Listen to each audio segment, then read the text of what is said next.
You know, we're living in a world that is just absolutely drowning in data. I mean, from social media feeds to historical records, medical files, we have more information at our fingertips than ever before. But how in the world do you find the signal in all that noise? We're going to dive into that, because a new mathematical revolution is giving us the tools to not just analyze data, but to actually see its hidden shape. Seriously, just think about that for a second. How do you make sense of 10 million words?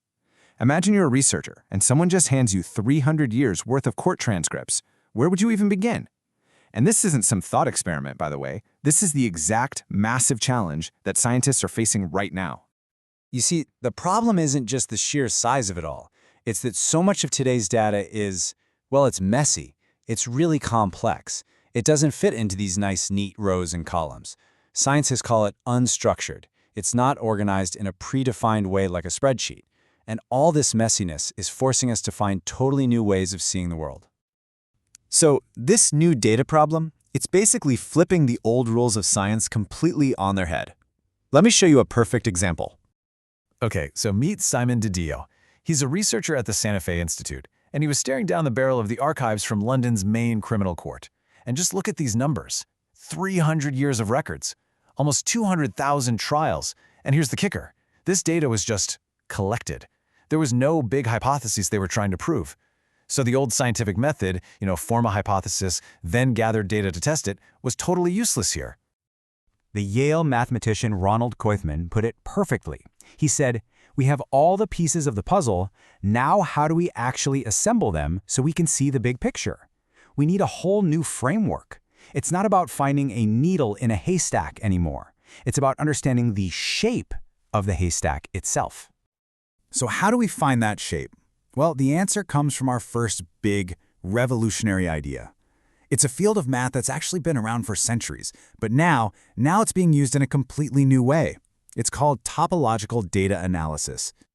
So what in the world is topology? Well, at its heart, it's the study of shapes and what makes them them. There's this classic joke that a topologist can't tell the difference between a coffee cup and a donut. Why? Because to them, if you can stretch and bend an object without tearing it, its essential properties, like having one hole, stay the same. This idea goes way back to the 18th century, and this famous puzzle about the city of Königsberg. The question was, could you take a walk through the city, cross all 7 bridges, but only cross each bridge one time? The great mathematician Leonhard Euler cracked it by simplifying the map. He realized the exact geography, the layout, it just didn't matter. All that mattered were the land masses, the nodes, and the bridges that connected them, the lines. It was all about the connections. Okay, so let's fast forward to today. A mathematician named Gunnar Carlson is using that exact same logic for modern data. Topological data analysis, or TDA, basically creates a map of your dataset. And it's based on one simple idea: similarity. Data points that are similar get grouped together, and ones that are different are pushed apart. It turns a messy, confusing spreadsheet into an intuitive shape that actually makes sense. Carlson has this brilliant way of explaining it.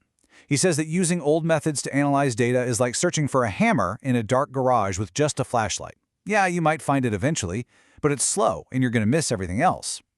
TDA, he says, is like flipping on the main light. You don't just see the hammer instantly, you also see the box of nails right next to it that you didn't even know you needed. All right, so TDA is amazing for seeing the big picture when you have all the data. But what happens when you're also missing pieces? This brings us to a second, just as powerful idea: finding the simplest truth that's hiding in the gaps. This story actually starts with a happy accident. A mathematician, Immanuel Candace, was working with this horribly fuzzy, mangled image. He tried out a new algorithm, hoping for a slight improvement. Instead, against all odds, bam, a perfectly clear image just popped up on his screen. It was like guessing 7 missing digits of a bank account number on the very first try. And just like that, the field of compressed sensing was born. So how does this magic actually work? Well, the key idea is something called sparsity. And honestly, it's just a fancy mathematical version of Occam's razor. It basically assumes that out of the millions of possible ways you could fill in the missing data, the simplest, cleanest, or sparsest version is almost always the right one. Let's make this super simple. Imagine a clinic needs to screen 32 people for a rare disease. And let's assume only one person is actually infected. So, do you need to run 32 separate blood tests? The answer, surprisingly, is no. You only need 5. Okay, so how does that work?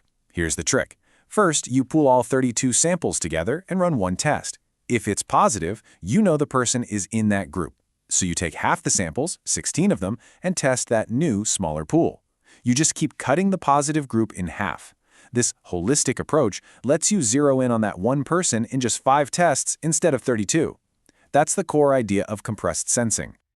All right, so we've got these two seriously powerful tools, one for seeing the shape of data and one for filling in the gaps. But why does this actually matter? I mean, what does it mean for us? Let's look at how this is changing everything from medicine to sports. So check this out. Researchers took this standard data set from a breast cancer study. It was a massive, overwhelming spreadsheet. We're talking 1,500 columns of genomic data for 272 different patients. Just by looking at the raw numbers, it was completely impossible to see any clear patterns. But then they ran it through TDA. And all that mess, all those numbers, they organized themselves into a simple, elegant shape. A Y. And this is where it gets incredible. That shape wasn't just random. It was packed with meaning. It turned out the patients with the worst outcomes all clustered together on one branch of the Y. But on the other branch, there was this distinct, isolated group of long-term survivors. By finding that group, geneticists could then go in and zero in on the specific genes that might have helped them survive. Seeing the shape led to a potentially life-saving insight. Okay, now let's jump from medicine to something completely different, pro basketball. An analyst used TDA on NBA player stats. Now, we all know the 5 traditional positions in basketball, right?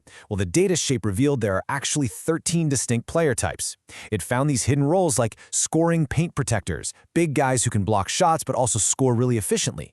And for a team, that's huge. It helps them find these undervalued players who don't quite fit the old school molds.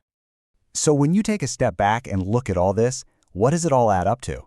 It's really hard not to feel like we're standing on the edge of something genuinely transformative.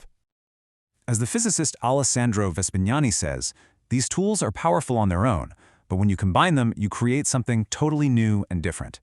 This isn't just a handful of clever algorithms. A lot of people believe this is the start of a new science of data, a revolution as big as the invention of calculus was centuries ago. And that leaves us with one last really fascinating question.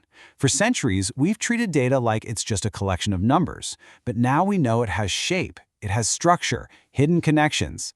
If we're only just now learning how to really see it, what incredible things are we going to discover next?